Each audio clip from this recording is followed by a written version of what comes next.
Dice la palabra del Señor en Filipenses capítulo 1 y versículo 6. El apóstol Pablo dice que el que comenzó en vosotros la buena obra, dice que la perfeccionará o la completará hasta el día de Jesucristo. Amén. Eso dice Filipenses capítulo 1, versículo 6. Estando persuadido de esto, dice el apóstol Pablo, que el que comenzó en vosotros la buena obra, dice que la perfeccionará hasta el día de Jesucristo. ¿Cuánto lo creen?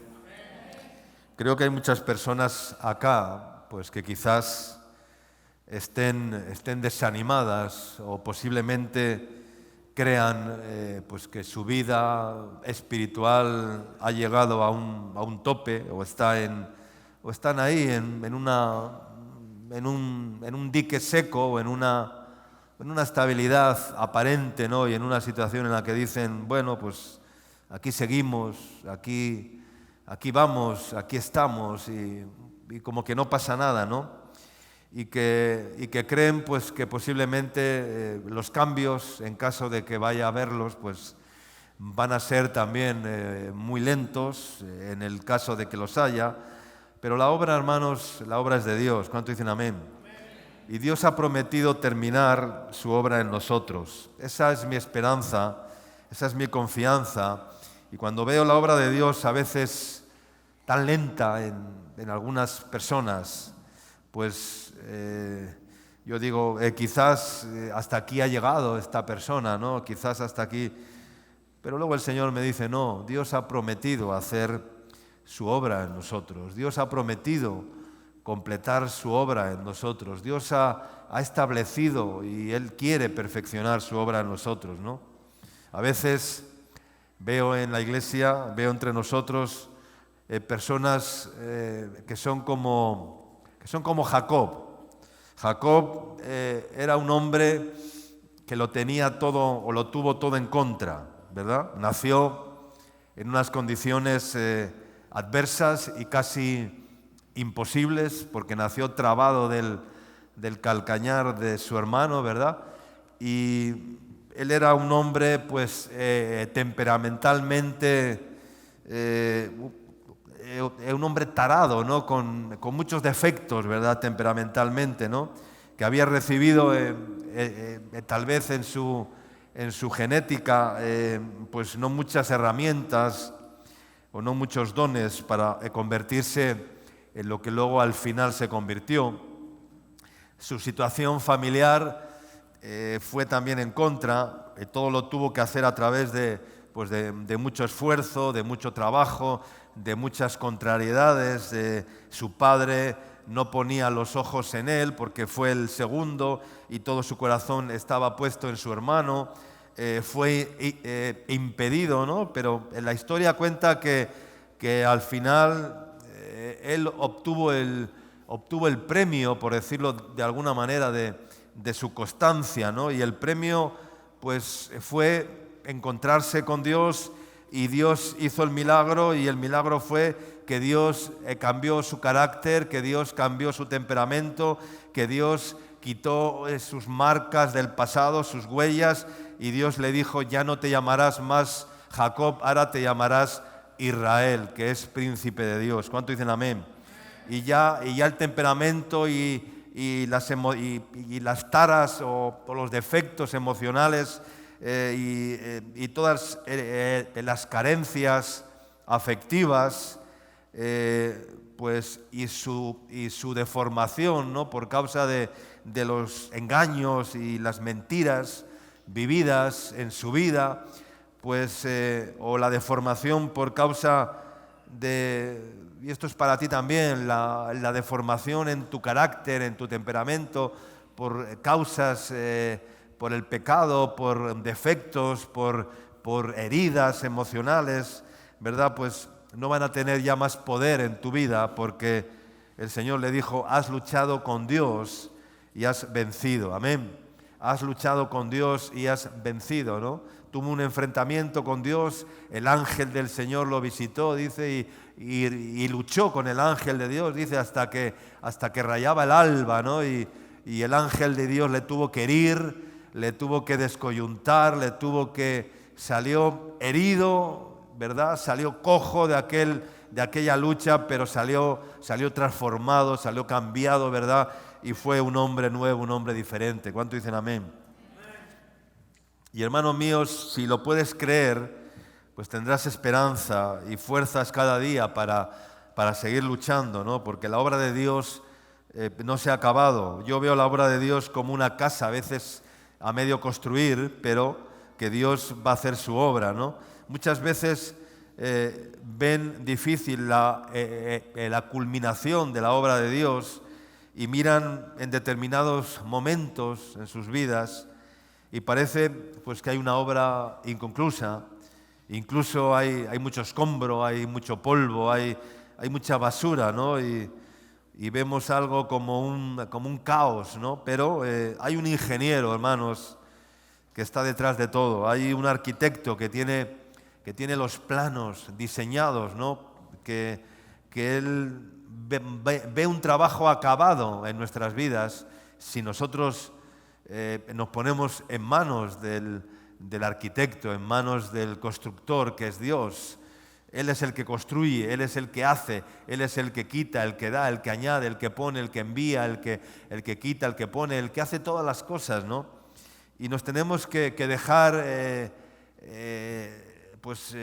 ser parte de ese diseño, ¿no? De Dios, ¿no? Entonces, hermanos, no tenemos que conformarnos como somos, ni tampoco juzgarnos por el momento en el que estamos, sino que debemos tener esperanza de que el amor de Dios pues puede conseguir y quiere conseguir hacer su obra en nosotros, en mi vida y en su vida.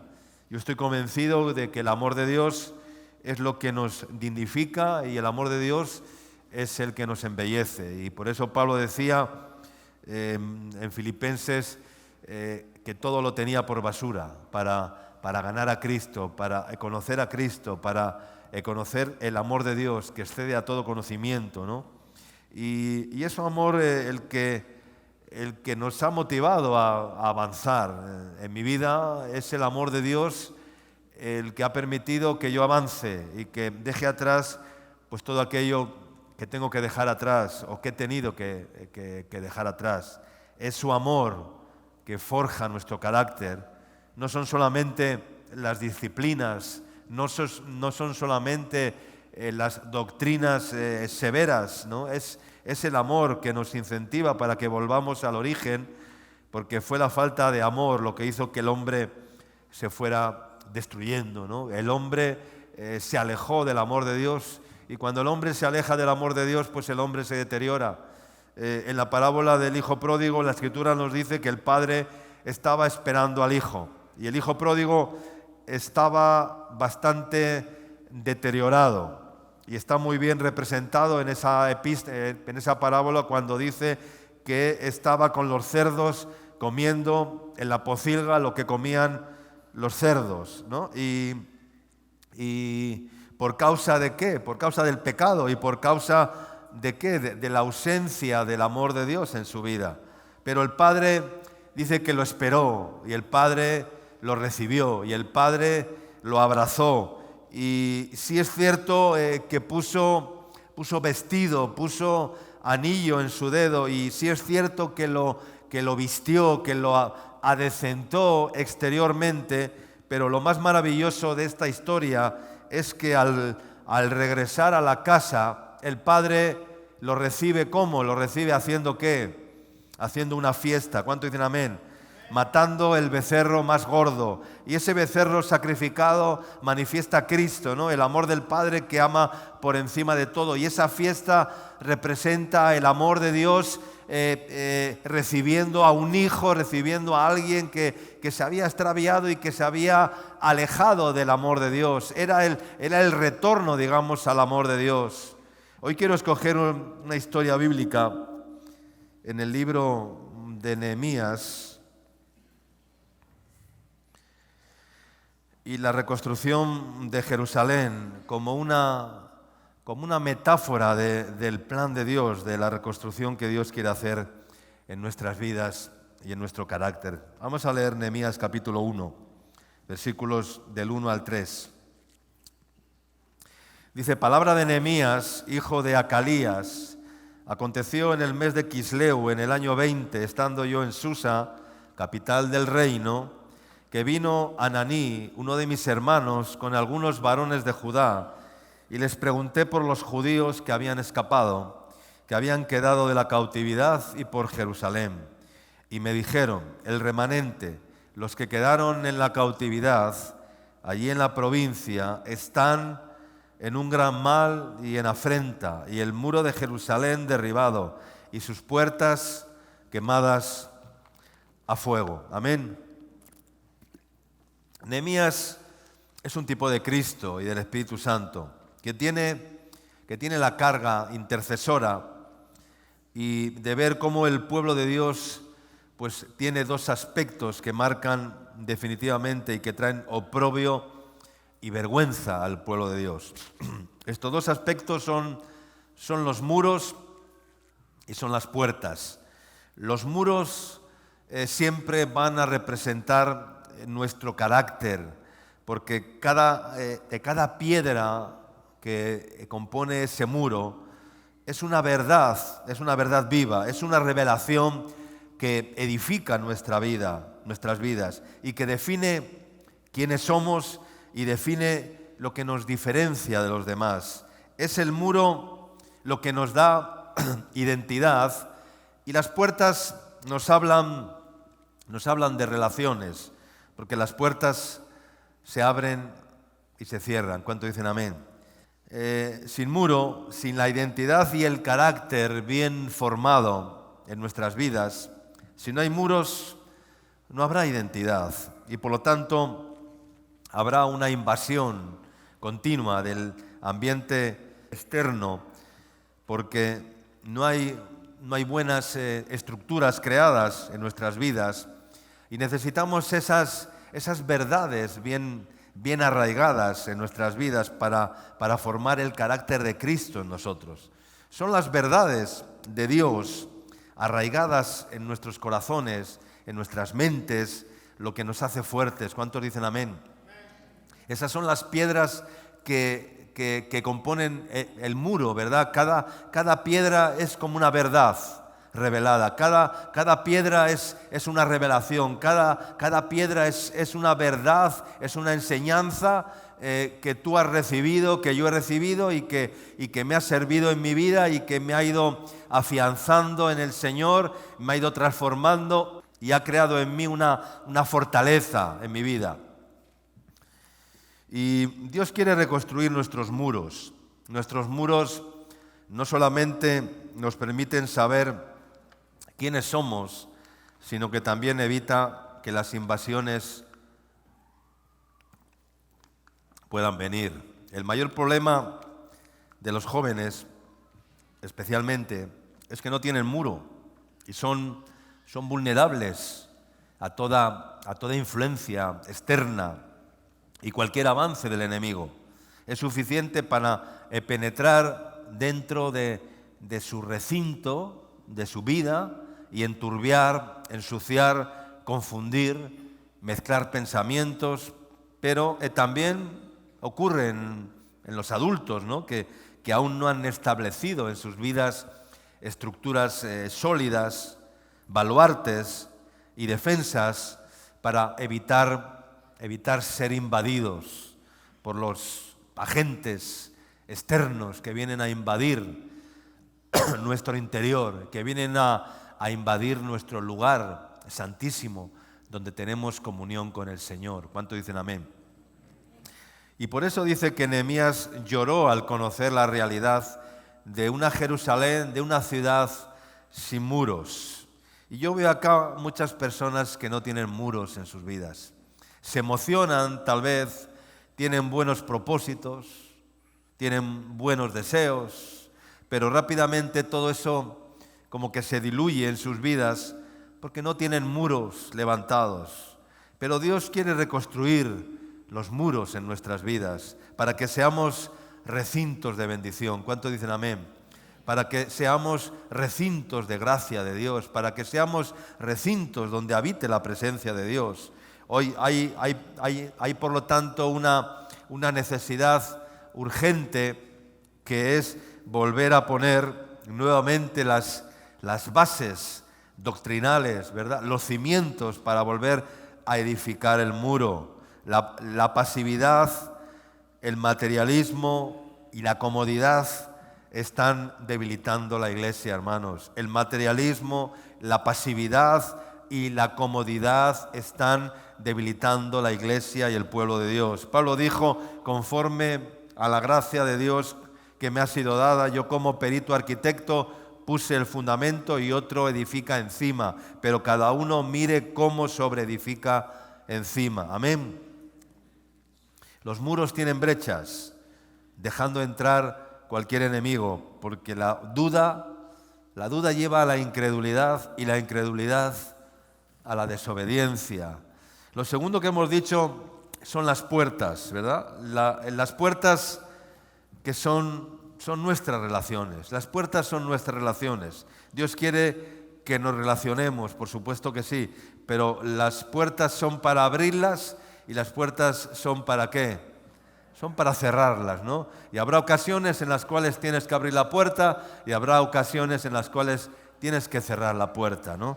Las dos hojas de las puertas, que es otro tema, representan la gratitud y la alabanza.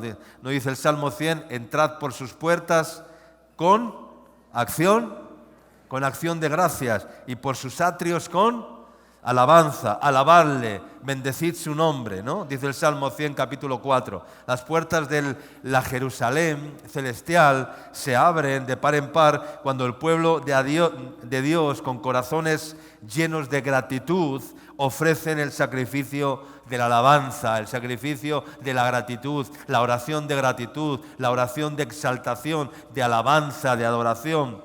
La degeneración de una sociedad y de una vida empieza por no dar gracias a Dios.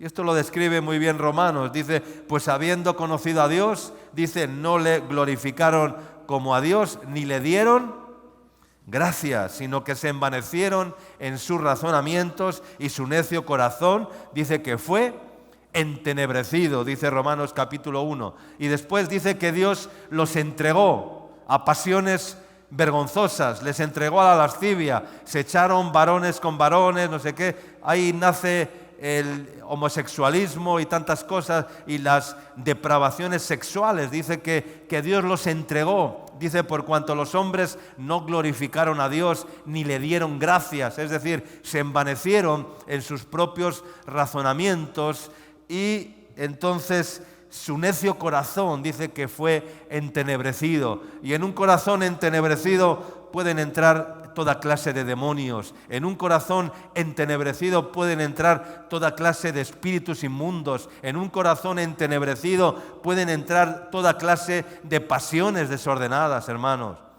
Cuando nuestro corazón está entenebrecido, quiere decir que está en tinieblas. Un corazón en tinieblas es un corazón vulnerable, es un corazón abierto a todo agente externo, a toda influencia externa, a todo poder de las tinieblas.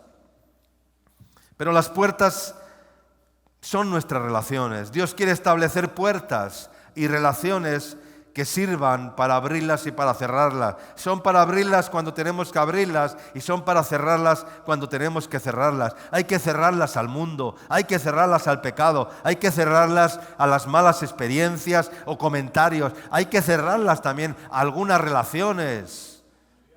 Hay que cerrarlas, hay que cerrar puertas. Yo he tenido que cerrar muchas puertas en mi vida con ciertas personas con las cuales he decidido no relacionarme, porque eran personas tóxicas, porque eran personas que me traían influencias negativas y me querían contaminar y me querían arrastrar y me querían llevar donde yo no quería ir. Entonces dije, no, cierro las puertas, hasta aquí hemos llegado contigo, de aquí no pasas. No vas a invadir mi reducto interior donde yo tengo comunión con el Señor y con el Espíritu Santo en mi vida. Amén.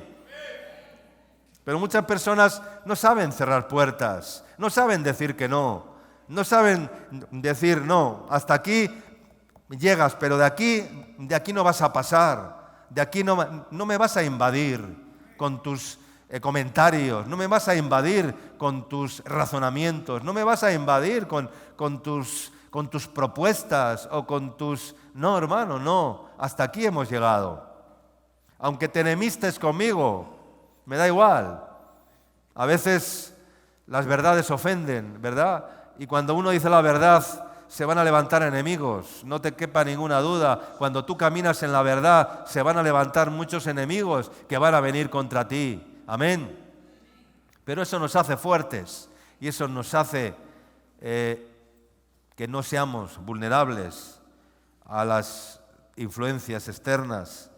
Relaciones que no me convienen porque tengo un muro que define quién soy y tengo un interior que deseo conservar con la vida del Espíritu Santo. Pero las puertas son también para abrirlas. ¿Entre quiénes? Pues entre los que son santos y tienen verdades iguales a las mías, pues que definen quiénes son. Yo sé quién tiene verdades en su vida. Yo sé con quién puedo tener comunión. Yo sé con quién puedo tener cierta comunión porque sé que camina en el mismo espíritu que yo, porque camina en las mismas verdades que yo. Pero hay ciertas personas que como no caminan en esas verdades, pues entonces no puedo tener comunión. Te seguiré saludando, te seguiré amando, te seguiré respetando, pero comunión no, porque la comunión es algo más íntimo, hermanos. No sé si me están entendiendo. Entonces, entre los que son santos y tienen verdades que definen quiénes son, tengo puertas abiertas para relacionarme con los demás o con esas personas sin temor de ser invadido. Pero uno de los grandes problemas es que todos tenemos un ego dentro de nosotros. ¿Amén? Tú tienes tu ego y yo tengo el mío. Y el ego a veces tiene una tendencia equivocada, maligna. ¿Cuál es la tendencia del ego? A invadir a otras personas o a tratar de invadir o entrar en el reducto de otras personas. Es tu ego que quiere invadir el ego de los demás, el reducto de los demás. Porque en el lugar santísimo, si es que tienes un lugar santísimo en tu vida, dentro de ti, de cada persona, solamente puede entrar ¿quién? El sumo sacerdote y los egos de los demás para manipular, para invadir, para contaminar, para proponer, para condicionar, no pueden entrar, sino que Dios quiere personas que tengan un recinto santo donde solamente el sumo sacerdote puede entrar. ¿Quién es el sumo sacerdote? ¿Quién es el primogénito? ¿Quién es el sumo? Es Jesús, es el Espíritu Santo que hace ahí su morada. Amén. Pero ¿por qué Dios quiere hacer esto? La palabra de Dios dice que una vez que Nehemías empieza a tener esa carga, al ver la Jerusalén destruida, los muros derribados, las puertas quemadas, ora al Señor pidiendo arrepentimiento. Leamos los versículos 8 y 9 del mismo capítulo 1 de Nehemías. Dice, acuérdate ahora, oraba Nehemías, acuérdate ahora de la palabra que diste a Moisés, tu siervo, diciendo, si vosotros pecareis, yo os dispersaré por los pueblos. Si vosotros pecareis, yo os dispersaré por los pueblos. Pero si os volviereis a mí y guardareis mis mandamientos y los pusiereis por obra, aunque vuestra dispersión, dice, fuere hasta el extremo de los cielos, dice, de allí os recogeré y os traeré al lugar que escogí para hacer habitar allí mi nombre. ¿Cuántos dicen amén? Dice aquí la palabra que el pecado trae dispersión. Dice que, acuérdate ahora de la palabra que diste a Moisés tu siervo, diciendo, si vosotros pecareis, dice, yo os, ¿qué? Os dispersaré por todos los pueblos. Entonces, hermanos, el pecado trae dispersión. La dispersión significa división, esparcimiento, fuga de fuerzas, fuga de energías. Y así están los corazones de muchas personas acá, fragmentados, y Dios quiere corazones íntegros, no corazones fragmentados ni divididos, todo nuestro corazón rendido, porque ninguna casa dividida puede mantenerse en pie por mucho tiempo, dice la palabra. Amén. Entonces, hermanos, hay una fuga constante de fuerzas y de energías en muchas personas. ¿Por qué hay una fuga constante de energías? Porque por su pecado, por su condición, por su pasividad, por su comodidad, están dispersos. Y la dispersión trae fragmentación, y cuando hay fragmentación hay una fuga de energías. Las energías, las fuerzas que Dios nos da, hermanos, hay que dosificarlas muy bien, porque cada vez nuestras fuerzas son reducidas, hermano.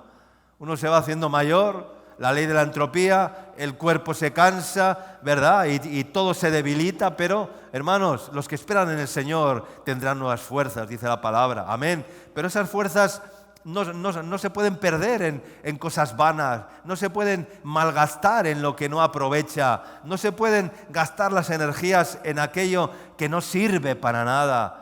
Y cuando uno está fragmentado, dividido con los pensamientos en 1000 lugares, entonces hay una fuga de energías, porque tienes que dedicar fuerzas a esto, aquello, a lo que demanda esto, aquello, tu amigo, el otro, no sé qué, no sé cuánto, y hay una constante fuga de energías, y cuando quieres darle al Señor algo, ya no te queda nada, ya no te quedan fuerzas, ya no te quedan energías para buscar a Dios, ya no te quedan fuerzas para encerrarte con el Señor, ya no te quedan fuerzas para leer la palabra, ya no te quedan fuerzas para reflexionar y meditar en el Señor, ya no te quedan fuerzas para orar, porque has malgastado tus energías en cosas que no aprovechan. Amén, hermanos.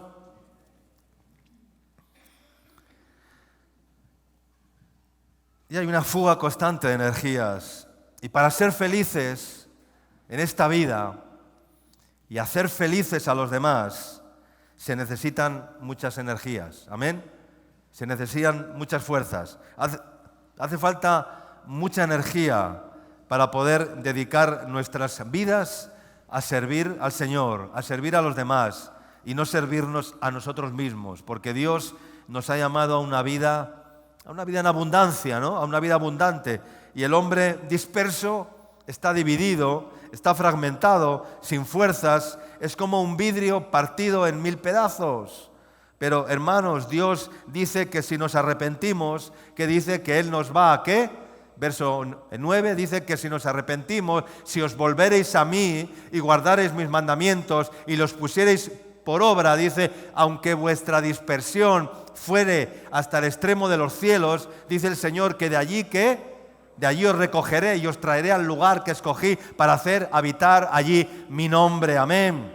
Aleluya. Dice que si nos arrepentimos, Él nos va a recoger y va a quitar nuestra dispersión, nuestra fragmentación, nuestra confusión, nuestras dudas, nuestros temores, nuestras áreas que se están destruyendo, que están destruyendo el hombre interior que llevamos dentro. ¿Para qué? Dice, para hacer habitar allí su nombre. Amén. Para hacer habitar allí su nombre. Amén.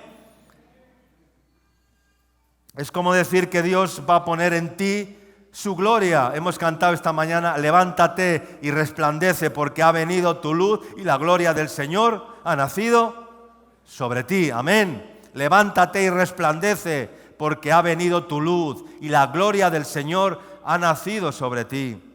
Y esto es maravilloso. Me gustaría desde aquí que hoy lo creyeras, que hoy lo recibieras y poder profetizarte diciéndote que con toda seguridad el que comenzó la buena obra en ti la va a terminar. Amén. Él quiere construir tu casa para que puedas vivir esa vida abundante. Amén. Para que pueda hacer el Señor habitar allí su nombre. Amén. En tu casa, en tu corazón, en tu interior. Amén. Para que el Señor pueda hacer habitar allí su nombre. Eso es lo que quiere hacer el Señor, hacer habitar allí su nombre. ¿En dónde? ¿En la iglesia? ¿En la comunidad? ¿En dónde quiere hacer el Señor habitar su nombre? En tu interior, en el lugar santísimo, en ese reducto, en ese lugar pero si ese reducto, ese lugar está invadido, el Señor no va a poder hacer habitar allí su nombre.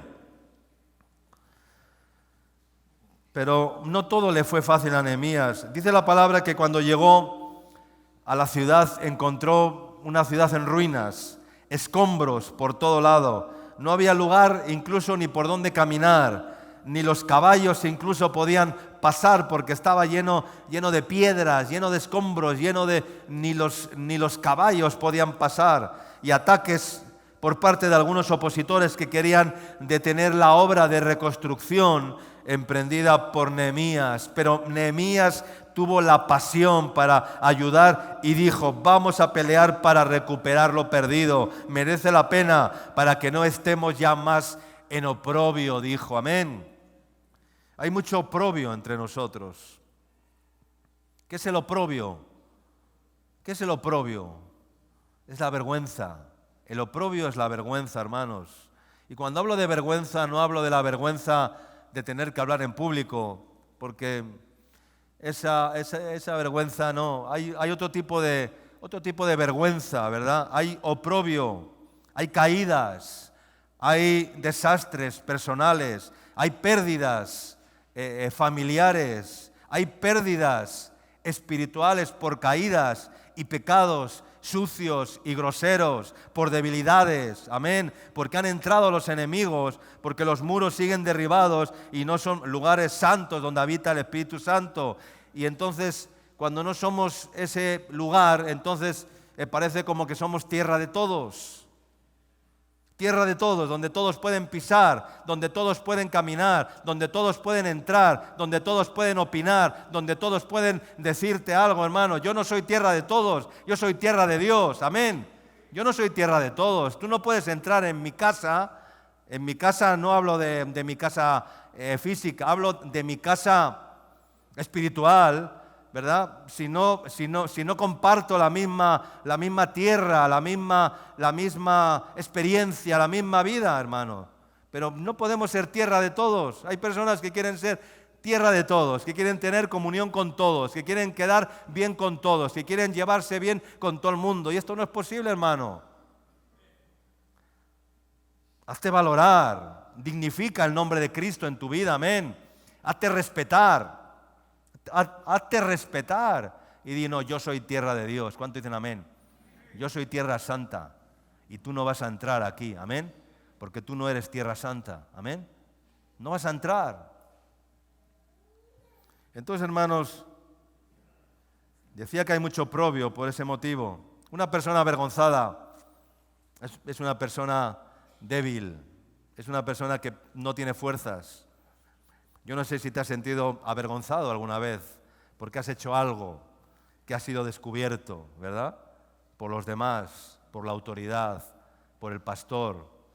¿Y te has sentido cómo? Avergonzado, en oprobio, en vergüenza.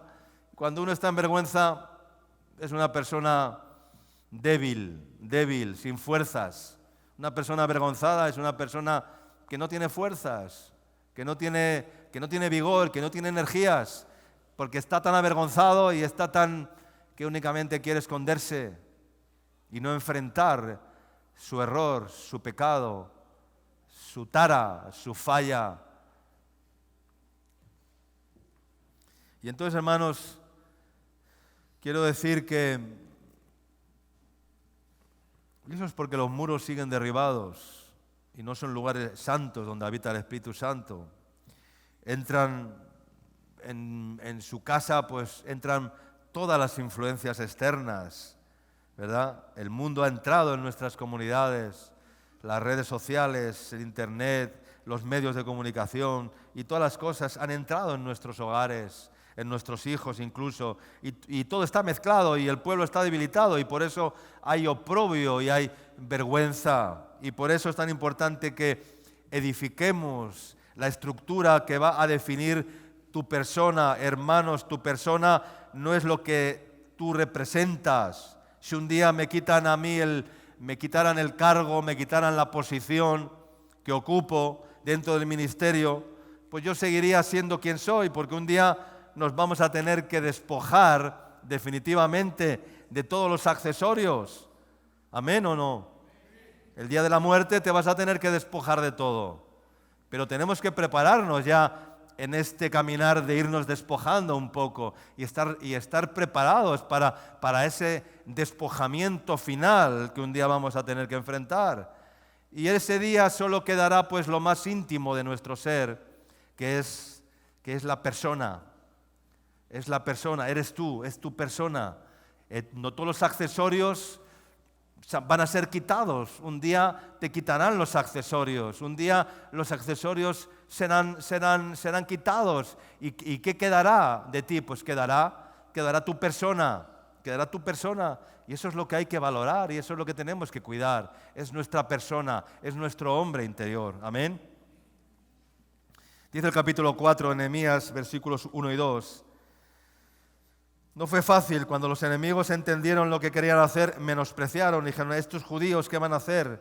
El menosprecio siempre llega, ¿no? Cuando oyó Sanbalat, el capítulo 4, versículos 1 y 2, cuando oyó Sanbalat que nosotros edificábamos el muro, se enojó y se enfureció en gran manera e hizo escarnio de los judíos. Y habló delante de sus hermanos y del ejército de Samaria y dijo, ¿qué hacen estos débiles judíos? ¿Se les permitirá volver a ofrecer sus sacrificios? Acabarán en un día, resucitarán de los montones del polvo las piedras que fueron quemadas. Hay dos constantes fundamentales en esta reconstrucción. Una es la oración. Nehemías intercedía todo el tiempo, intercediendo todo el tiempo, no como Cristo intercede por nosotros delante del Padre.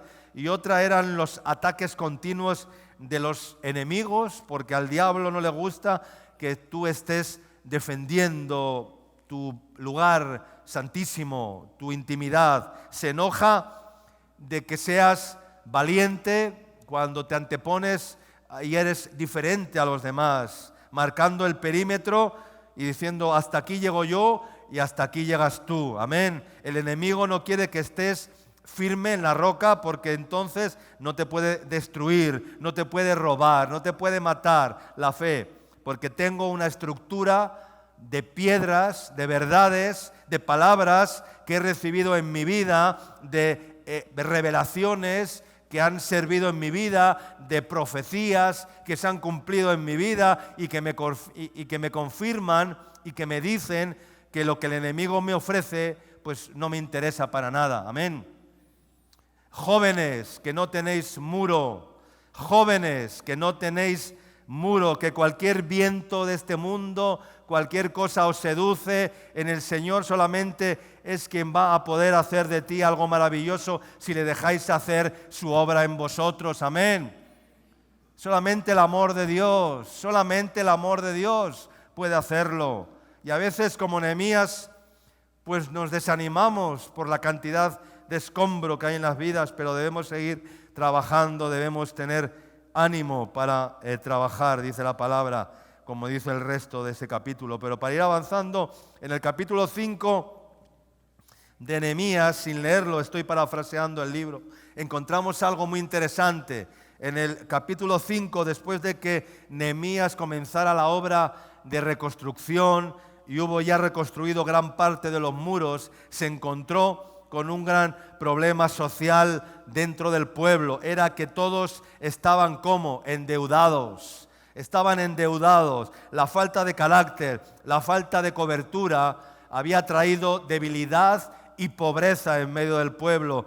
Pobreza espiritual por falta de muros levantados. Y habían tenido que vender y empeñar sus tierras. Tuvieron que pedir grano prestado para poder comer y vivir. Sus viñas, sus casas, incluso sus hijos fueron entregados como esclavos, y lo primero que hace Nehemías es pedir a los nobles y a los oficiales que las deudas les fueran canceladas, que las deudas les fueran abolidas. La abolición de la usura se titula ese capítulo, que las deudas les fueran perdonadas y que les devolvieran sus tierras, les devolvieran sus hijos, les devolvieran todo aquello que habían empeñado para poder comer, para poder vivir, porque les habían usurpado y les habían subyugado los altos mandos y las autoridades. Les habían explotado, básicamente, ¿no? Y les habían esclavizado. Y se les concede una ayuda extra para recomenzar, ¿no? Y entonces comienza la abolición de la usura, ¿verdad? Y todos empiezan a recuperar lo que habían entregado, lo que habían tenido que empeñar. en sus hogares, en sus casas, en sus tierras. Y esto nos habla de gracia, esto nos habla de la obra redentora del Señor, de la gracia abundante que hay en el Señor, de que su gracia no se ha acabado. Nos habla del regalo gratuito del Señor hacia su pueblo, su gracia que quiere darte para que tú puedas, para lo que tú no puedes alcanzar, ni tienes, ni sabes cómo alcanzarlo, pero es por puro amor, hermanos, es por pura gracia. El milagro continuo de la reconstrucción es por pura gracia en nuestras vidas, amén. A veces nosotros no sabemos por dónde ir, no sabemos cómo responder, no sabemos por dónde enfrentar las situaciones, no sabemos, no tenemos a veces ni los recursos. Pero cuando eso ocurre, entonces el Señor se glorifica. ¿Cuánto dicen amén? Y entonces viene la gracia de Dios, viene el amor puro de Dios, y entonces el amor de Dios es pura gracia, hermanos, amén. Pero tenemos que experimentar ese amor de Dios en nuestras vidas. Pablo dijo en una ocasión: soy lo que soy por la gracia de Dios, y yo llegaré donde llegue por la gracia de Dios, y yo seré lo que tenga que ser por la gracia de Dios, y yo alcanzaré lo que tenga que alcanzar por la gracia de Dios, y tú serás lo que Dios quiera que seas solamente por la gracia de Dios, amén. Entonces, la abolición de la usura en el capítulo 5 nos habla de gracia, hermanos, gracia para cada uno de nosotros, gracia para los momentos en los que creemos que ya todo ha topado y hemos llegado al límite de nuestras fuerzas.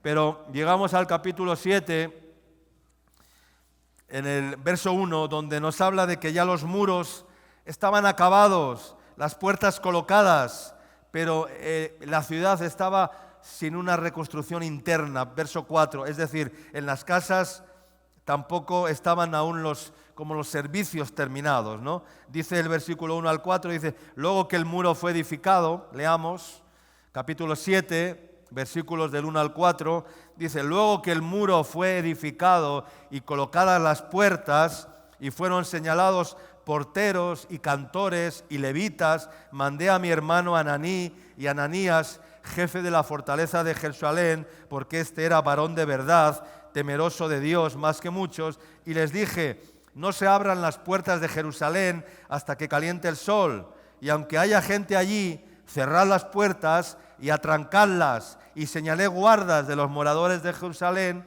cada cual en su turno y cada uno delante de su casa, porque la ciudad era espaciosa y grande, pero poco pueblo dentro de ella, y no había casas, ¿qué? Reedificadas.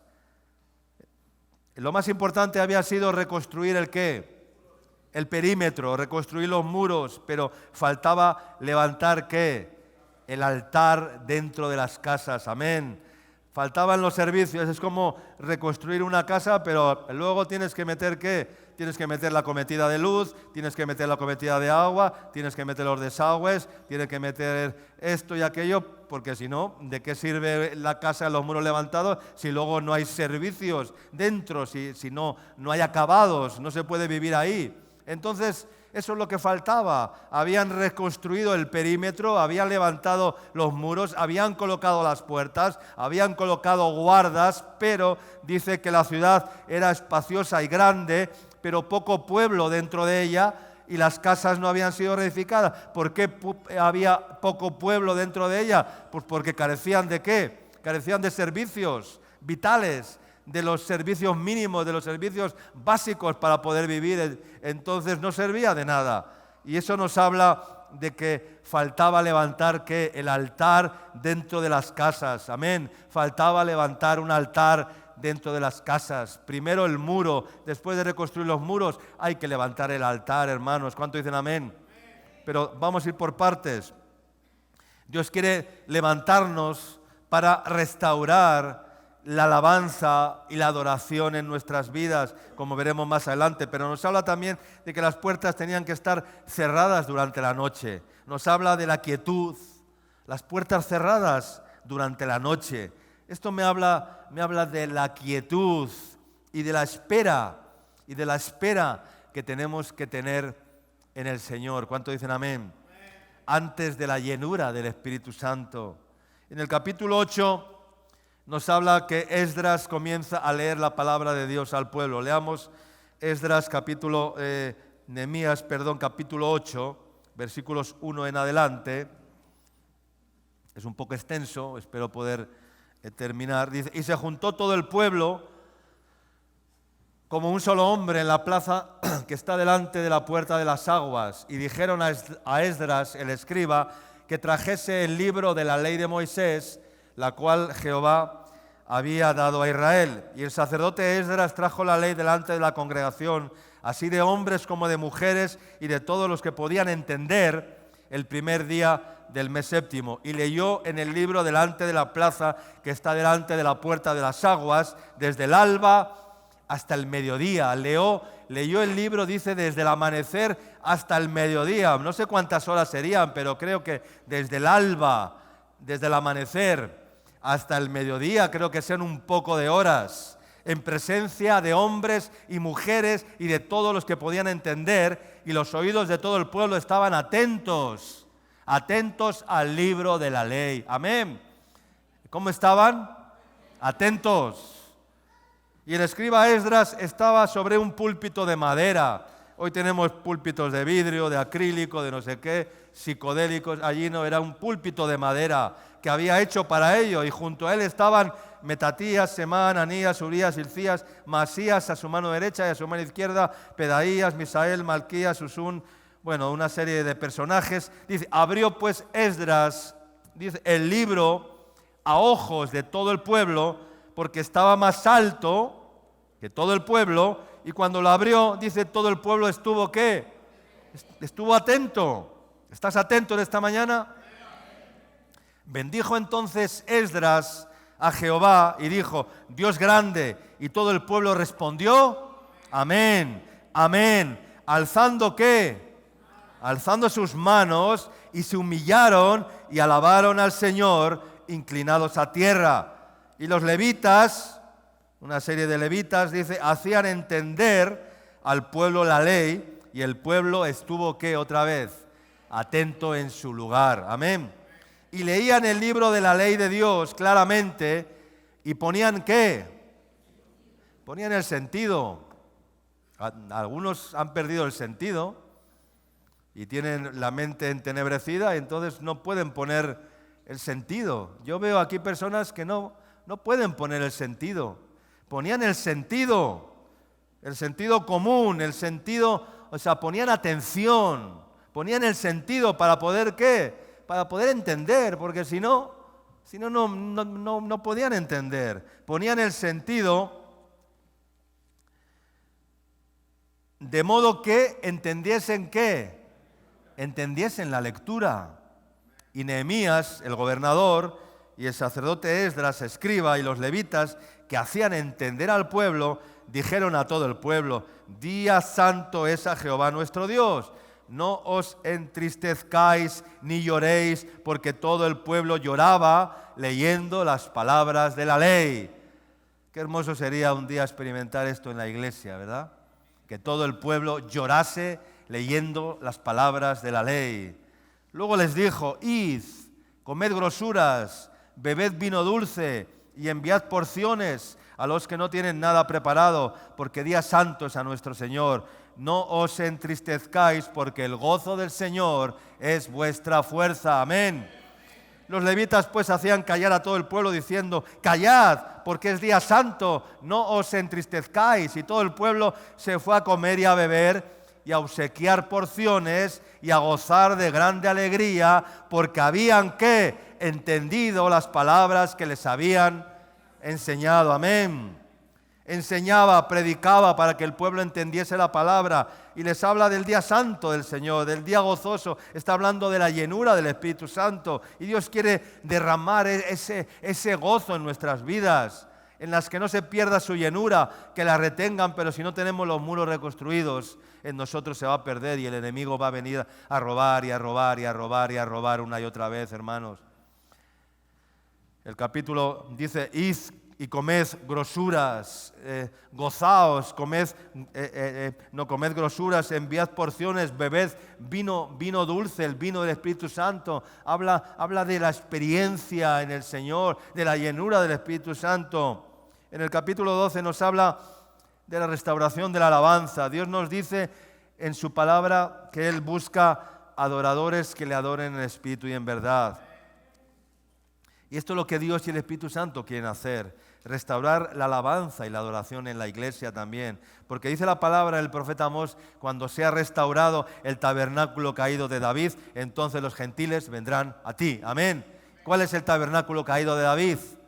Es la alabanza. Porque David era ¿qué? Era un cantor, era el que alababa a Dios, era el que componía salmos, era un adorador. Dice, cuando sea restaurado el tabernáculo caído de David, estaba caído el tabernáculo y a veces está caída la alabanza y la adoración en la iglesia, en el culto, está caída y tiene que ser levantada. Dice, entonces los gentiles vendrán a ti, como dice el profeta Amós.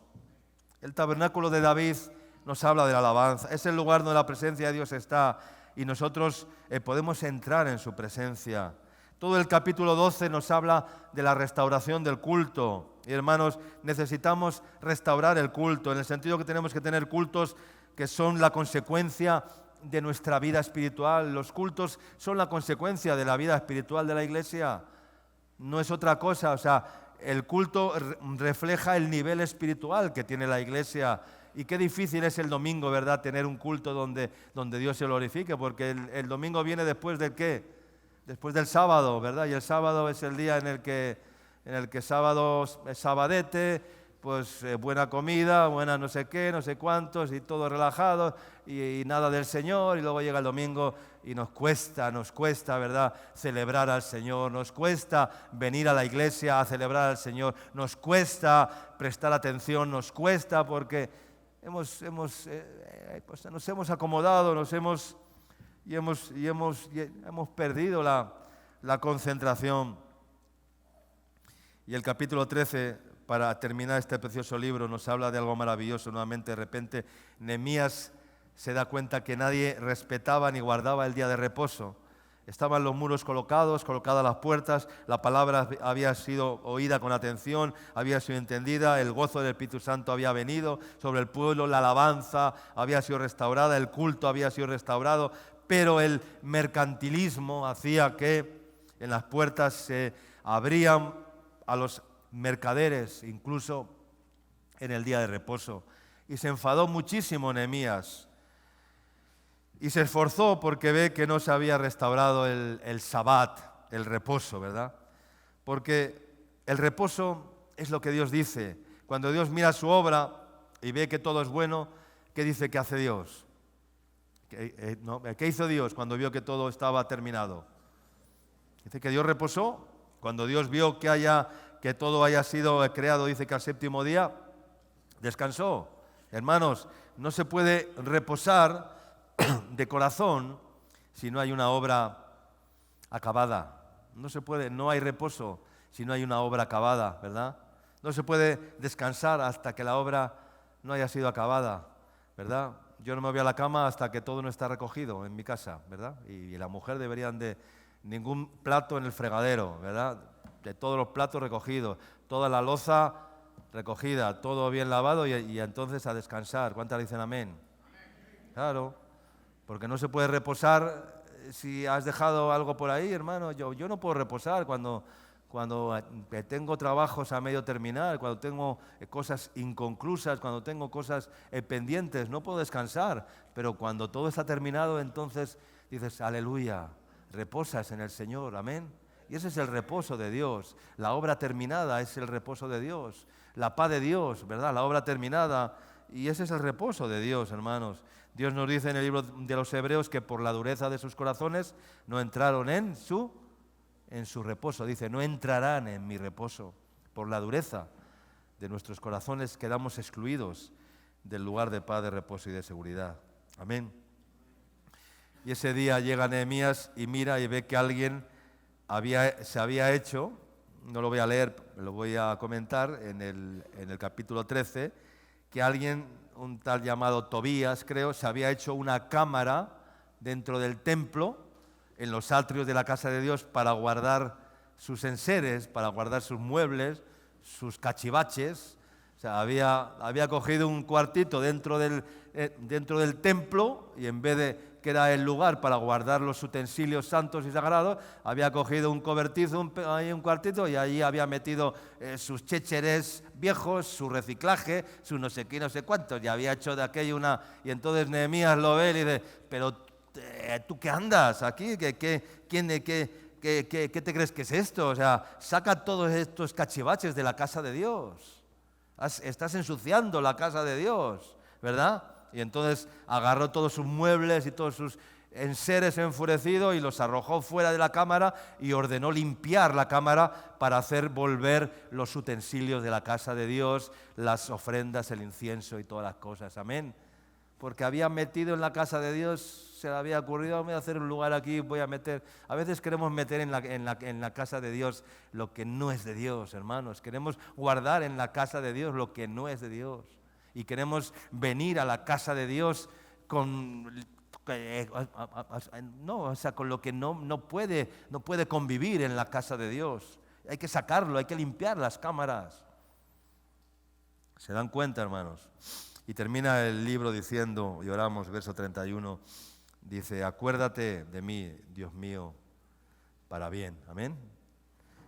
Capítulo 13, verso 31, dice, pónganlo ahí, el capítulo 13, verso 31, dice, y para la ofrenda de la leña en los tiempos señalados y para las primicias, acuérdate de mí, Dios mío, para bien. Amén. Es un libro maravilloso, el libro de Nehemías. Lo he tenido que en una hora pues, ¿no? resumir e ir rápido, pero tiene una enseñanza tremenda, ¿verdad? Y espero que Dios nos haya hablado en esta mañana en diferentes áreas a muchos de nosotros. Amén.